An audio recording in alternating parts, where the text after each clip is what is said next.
अस्सलाम वालेकुम Nadreen, programme दूसरा रुख में खुशामदीद। मैं हूं आपका मेज़बान नादिर गुरामानी। नादरीन, इस वक्त ईरान और अमेरिका के दरमियान जो सूरत हाल है उस हवाले से मुख्तलिफ बयानात जो हैं वो सामने आ रहे हैं और ईरान का भी ये फैसला सामने आ रहा है कि जब तक जंग ख़त्म नहीं होती तब तक आब हरमज़ जो है वो बंद रहेगा। अब उस हवाले से भी अमेरिका का एक वाज़ेह मौक़िफ़ है कि तेल के हवाले से हमने कल देखा कि जो ट्रंप साहब ने जंग जल्द ख़त्म करने के का जो एक इशारा दिया, उसके बाद तेल की कीमतों में कमी के हवाले से भी कुछ खबरें जो है वो सामने आई। अब इसी के साथ साथ अगर हम बात करें तो सिफारती सतह पर कोशिशें भी हो रही हैं कि ये जो मामला है ये जल्द ख़त्म हो। कल भी वज़ीर आज़म शहबाज शरीफ साहब ने जो नए सुप्रीम लीडर हैं उनको ख़त भी लिखा है और मुबारकबाद भी दी है, और साथ ही जो ईरान के हवाले से पाकिस्तान का मौक़िफ़ है वो एक मरतबा फिर दोहराया है। अब ये जो जंग की सूरत हाल है, फिर पाकिस्तान के अंदर जो सियासी सूरत हाल है, इन तमाम इशूज़ पर हम गुफ्तगू करेंगे। वफाकी वज़ीर कैसर अहमद शेख साहब हमारे साथ मौजूद हैं। शेख साहब, बहुत शुक्रिया सर वक्त निकालने का। सबसे पहले इस वक्त जो अब तो ईरान और अमेरिका के दरमियान तो मामला सिर्फ रहा नहीं है, ये पूरे गल्फ़ के जो सूरत हाल है वो बनकर सामने आ रही है। आप सर क्या सूरत हाल देख रहे हैं इस वक्त अगर ये कंटिन्यू करती है तो? हालांकि कुछ बयानात तो आ रहे हैं कि शायद ये जंग लंबा ना चले। बिस्मिल्लाहिर्रहमानिर्रहीम। नादर गुरबानी, मैं समझता हूँ कि आजकल ये जंगें जो हैं सारी टेक्नोलॉजी वार है ना, टोटल। तो ये ज़्यादा लंबा अरसा चलने का तो कोई, क्योंकि इसमें जैसे आपने दुरुस्त कहा कि पूरे रीजन को लपेट में ले लिया और तेल की कीमतें, क्योंकि एनर्जी के ऊपर ही सारी दुनिया की प्रोडक्शन होती है, उनकी इकानमी रिवॉल्व करती है, तो ये तो बहुत ज़रूरी है। और एक मुल्क का तो मामला नहीं रहा, बिल्कुल हमारा ये रास्ता अगर स्टेट ऑफ हुर्मुज़ से बंद होता है तो र्यूमर्स तो देखिए ना, एक दिन में ही जंप कर गया 118-19 डॉलर तक, तो बहुत हाई प्राइसेज है।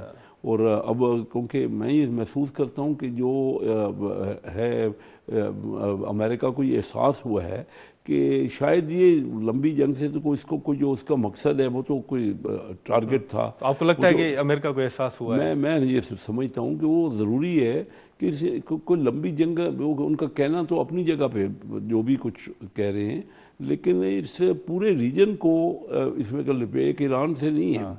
और मैं ये महसूस करता हूँ कि उसके बगैर अब लंबी जंग से किसी को भी फ़ायदा नज़र नहीं आ रहा। इवन अमेरिका का भी वो कहते हैं हमारे टारगेट पूरे हो गए हैं, तो अगर उनके टारगेट पूरे हो गए तो उनको जंग ख़त्म कर देना चाहिए और इसको लंबा करने से क्या हासिल क्या होना है, क्योंकि वो अपने फौजी तो लेके आ नहीं रहे इस रीजन में। एक बार अगर उन्होंने पहले अंदाज़ा था भी तो तब भी उन्होंने वो तो डिक्लाइन कर दिया कि हम अपने फौजियों को यहाँ नहीं भेजेंगे अपने। जी हाँ, लेकिन शेख साहब, ये जो अब सूरत हाल है, तेल की कीमतों में पाकिस्तान के अंदर इजाफा हुआ, अब कल जो ट्रंप साहब का बयान है उसके बाद तो कह रहे हैं कि आलमी मंडी में तो तेल की कीमतों में कमी आई है। आप देख रहे हैं कि पाकिस्तान के अंदर भी कोई कमी होगी, या आप देख रहे हैं कि आने वाले चंद दिन जो है वो शायद मुश्किल फैसले करने पड़ेंगे? नहीं, देखिए, तेल की कीमत 62-63 डॉलर थी ब्रेंट की, वो 119 तो एक दिन के लिए हुई, लेकिन आजकल भी 88 डॉलर है, तो वो अभी 40% बढ़ी हुई है प्राइस। और हमने जो है वो बड़ी अच्छा इकदाम किया हुकूमत ने। अगर वो ना करती तो इस रेट पे लोग ज़्यादा स्टोर कर लेते। अच्छा। और वो मैं जानता हूँ ना, बिजनेस का जो है वो लोग जितनी उनकी कैपेसिटी थी, तो आम आदमी को तो फिर अगर 25 दिन का हमारे पास स्टॉक था तो स्टॉक 10 दिन में ख़त्म हो जाता और फिर अवेलेबल ही नहीं होता वो स्टॉक। तो ये तो हुकूमत ने बड़ा अच्छा किया कि कीमत जो बढ़ाई है। अगर तो अभी इस स्टेज से और दुनिया में आलमी मंडी में तेल का और रेट बढ़ गया तो हमारे हफ्ते हमने रिव्यू करने का कहा है, लेकिन अल्लाह करे कि जंग लंबी ना हो और ये स्टेट ऑफ हुर्मुज़ भी ज़्यादा अरसा बंद ना रहे। तो अगर यही कीमतें रहेंगी तो तब भी कोई कम होने का नहीं है चांस, ज़्यादा हाँ और बढ़ेगी नहीं, लेकिन अगर और रेट बढ़ जाएंगे तो आपके पास कोई ऑप्शन नहीं है। मतलब ये जो 55 रुपये कीमत बढ़ी है ये कम नहीं होगी, हाँ मजीद बढ़ाई नहीं जाएगी, हम ये कह सकते हैं? ठीक है ना, 55 रुपये जो कीमत बढ़ी है ये तकरीबन 20% है पहली पुरानी कीमत के बाद। तो तेल की कीमत तो 40%, 35-40% तो ऑलरेडी बढ़ चुकी है। ये मौजूदा रेट भी आप लें तो कम होने का तो इन हालात में इस रेट पे कोई इम्कान नहीं। हाँ, अगर दुनिया में आलमी मंडी में रेट कम हो जाएंगे तो ज़रूर, हम तो उसी के मुताबिक चल रहे हैं। वो उस वक्त जो 55 रुपये बढ़ी है वो तो बहुत ज़रूरी था, अगर ना होता तो चंद लोग ही उसको स्टॉक कर लेते और फिर अवेलेबल ही नहीं रहता लोगों के लिए पेट्रोल। तो सर आप नहीं समझते कि उसका हुकूमत को कोई हल निकालना चाहिए था कि लोग अगर स्टॉक करते तो वो ना कर पाते, क्योंकि इसका बराह रास्त असर तो गरीब लोगों पर हो रहा है ना सर। बिल्कुल हो रहा है, लोग परेशान हो रहे हैं, लोग तकलीफ में हैं। हम अपने इलाकों में जाते हैं तो लोगों की रिजेंटमेंट है, हाँ। उसमें तो कोई दो राय नहीं है। हम सब को एहसास है, मैं अवाम का नुमाइंदा हूँ और उनके बहुत करीब रहता हूँ। कल मैं रात को आया हूँ अपने हलके से और मैं 2-3 दिन उनके बिल्कुल सबसे राब्ते में रहा हूँ। लोगों को बहुत तकलीफ है, इसमें कोई डाउट नहीं है। लेकिन हुकूमत देखिए ना, जब फ्री मार्केट है, फ्री मार्केट में आप किसी को रोक नहीं सकते उसको स्टोर करने के लिए। और हुकूमत ने तो जो अपनी तरफ से बड़े अच्छे इकदाम किए हैं, कंजर्वेशन के लिए उन्होंने किए हैं। उन्होंने कहा है कि जहाँ ज़रूरत है सिर्फ वहाँ इस्तेमाल किया जाए और कम से कम इसको इस्तेमाल को कम किया जाए। और इसी तरह दफ्तरों के टाइमिंग कम किए हैं और 4 दिन कर दिए वर्किंग डेज। इसी तरह मुख्तलिफ इकदाम किए हैं। लेकिन IT के ऊपर उन्होंने कहा है कि ज़्यादा से ज़्यादा जो है वो आपस में बजाय के गुफ्तगू करके या मीटिंग्स करने के हम ये करें वीडियो लिंक पे और इन चीज़ों पे ऑनलाइन हो ज़्यादा सारा। ऑनलाइन करें। लेकिन शेख साहब, ये जो फैसला आपने किया है इससे चलें अवाम तो अपनी जगह पे, लेकिन आपकी जो इत्तेहादी जमात है पीपल्स पार्टी, वो भी तो इत्तफाक नहीं करती। वो भी कहती है कि पेट्रोल की कीमतों में इजाफा जो है ये दुरुस्त फैसला नहीं है। हमारे यहाँ देखिए ना, वो हमारी इत्तेहादी जमात है। लेकिन पॉलिटिशियन तो कोई भी जो अवाम के करीब होगा तो वो तो ऐसी बात करेगा ना जो अवाम को अच्छी लगेगी। इसमें कोई शक नहीं है कि ये हर पॉलिटिशियन ये बात करे, लेकिन रियलिस्टिक भी तो देखना है ना, हकीकतें क्या हैं, ज़मीनी जो हक़ाइक़ है उसको जब तक मद्देनज़र नहीं रखा जाएगा, मुल्क चलाना है ना।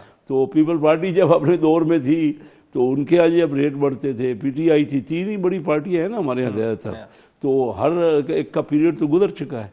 तो जब भी तेल की कीमतें बढ़ी हैं तो उस हिसाब से बढ़ाया गया है, कम हुई हैं तो कम किया गया है। हम तो अभी IMF के प्रोग्राम में हैं और उसके हम हट नहीं सकते उनसे। उनका बड़ा प्रेशर है कि आप अपना डेफिसिट कम करें। अभी भी हमारे रेवेन्यूज़ जो हैं अगरचे बहुत बढ़ रहे हैं, लेकिन वो परसेंटेज नहीं है जो कि हमने टारगेट किए हैं या जो IMF चाह रही है। यानी हमारे GDP का चाह रहे हैं कि हम 12% मसलन रेवेन्यू हासिल करें। हमारे पास 10.5% बड़ी मुश्किल से हो रहा है, 10-10.5%।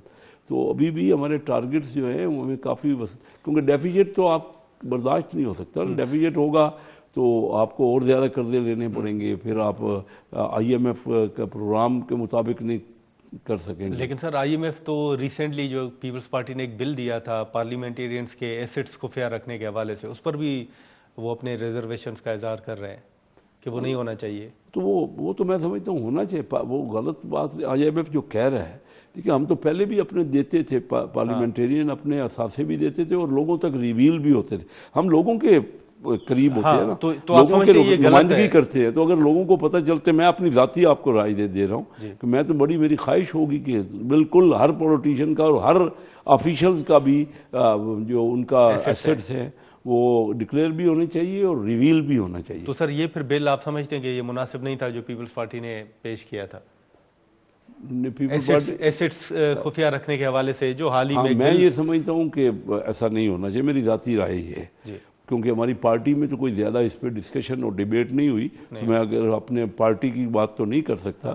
लेकिन ये तो एक हर एक का, जब हम आवाम के नुमाइंदे हैं और उनको नुमाइंदगी करें तो उनका राइट है कि हमारे मामलात में ज़्यादा उनको अवेयरनेस। हाँ, लेकिन शेख साहब अभी तो चलें गल्फ़ कंट्रीज़ में, ओवरऑल अगर खित्ते में हम बात करें तो ये जंग की सूरत हाल तो है, लेकिन उससे पहले भी जब कहा गया कि पाकिस्तान से कंपनियां बाहर जा रही हैं, फिर चंद कंपनियों के मजीद नाम आए, अब जो सूरत हाल है इसके बाद आपको क्या सूरत हाल नज़र आ रही है आने वाले दिनों में भी?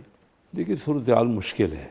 ये मामलात जो हैं ये, और इन दिनों जो अगर ये जंग ज़्यादा चली, लंबी हो गई, तो फिर तो पूरी दुनिया में इन्वेस्टमेंट का रुझान कम होगा।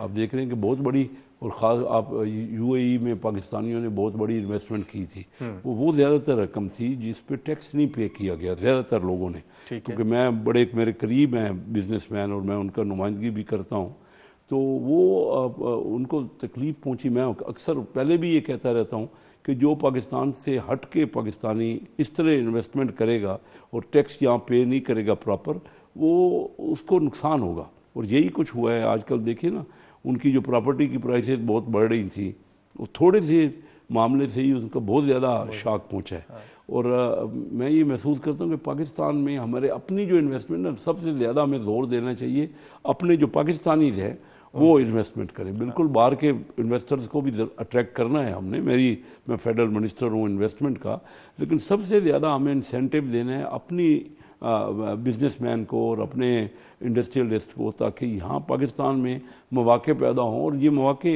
इंशाल्लाह, हमारा बहुत बड़ा मुल्क है, तो ये मौक़ों में नहीं, लेकिन सर ये खबरें फिर दुरुस्त हैं कि पाकिस्तान से मजीद कंपनियां बाहर जा रही हैं, छोड़ के जा रही हैं? नहीं, कुछ कंपनियां गई हैं, ज़रूर गई हैं, लेकिन बहुत सी कंपनियां आ भी रही हैं। अच्छा। अभी एक रिसेंटली एक कंपनी पिछले हफ्ते चाइना की कंपनी आई, वो माइन और मिनरल, वो कहते हैं $20 बिलियन हम पाकिस्तान में, एक कंपनी कह रही।